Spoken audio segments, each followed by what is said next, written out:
今日我會同大家介紹點樣喺富亨通交易系統進行新股認購。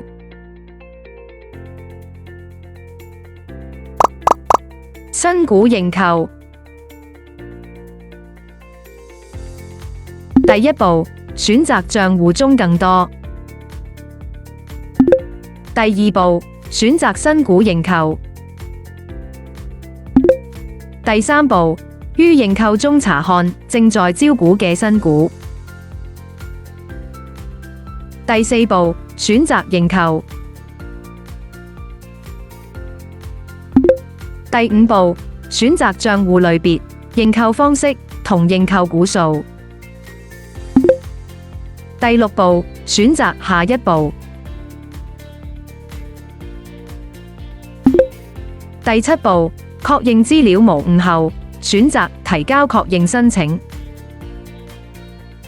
確認後即完成新股認購。查看認購記錄及更改訂單。第一步，選擇賬戶中更多。第二步，選擇新股認購。第三步，選擇認購記錄。第四步，查看已提交嘅認購申請。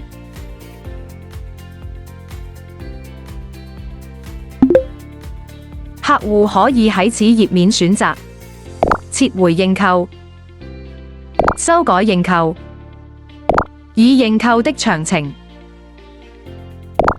撤回、取消有關嘅新股認購、修改認購手數或認購方式、詳情、查看認購結果公佈等資料。